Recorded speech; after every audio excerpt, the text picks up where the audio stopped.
The biggest city in the world, with almost no cars, Tokyo is home to almost 14 million people, but only 12% of residents have personal cars. How is this possible? Japan has given us iconic cars like Mitsubishi, Toyota, and Nissan. The car ownership rate is 590 vehicles per 1,000 people. This is similar to many European countries.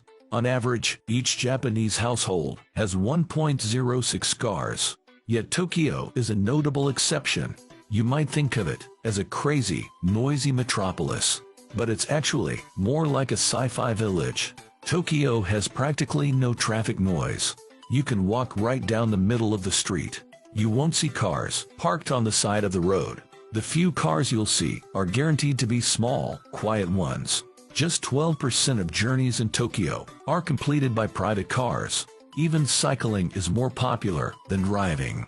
It accounts for 17% of journeys. But public transport is the most common way to get around.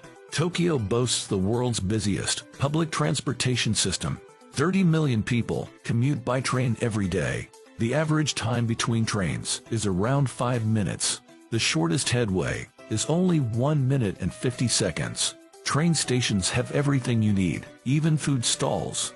The city plans to expand the subway even more. By 2027, Tokyo will operate high-speed trains, capable of going 310 miles per hour. Like many other cities, Tokyo was rebuilt after World War II. Most of them became heavily car-dependent. Yet Tokyo was reconstructed with a human-centric design. It has one of the highest qualities of life in the world. In 2015, it was ranked as the best city to live in.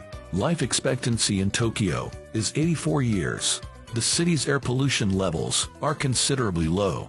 You might picture Tokyoites living in cramped apartments, but that's not the case at all. The average Tokyo household has 1.95 people. The average London household has 2.7. One big reason for the high quality of life is the approach to car ownership. Unlike other countries, it's not easy to own a car in Japan. Driving school might set you back $3,000. Car inspections are much more rigorous than in the US or Europe. The vehicle must be checked every 2 years. It can cost around 100,000 yen to inspect. The fees increase significantly for cars older than 10 years. That's why many Japanese people sell their cars relatively quickly. There's an annual automobile tax of up to $425. On top of that, there's a 5% purchase tax. Gasoline in Tokyo is heavily taxed, costing around $6 per gallon. To buy the car in the first place, you need a garage certificate. It's issued by the local police and proves you have a place to park it. Street parking is mostly illegal in Japan. Over 95% of streets do not allow it at all. The fine for overnight parking can be as high as $1,700. Tokyo's roads are a nightmare for drivers. They're narrow, with standard lanes that are only 10 feet wide. In fact, the road maps date back to the Edo period. Tokyo is not the only city in Asia with car traffic under control. Hong Kong has just 76 cars per 1,000 people, making it almost as car-free.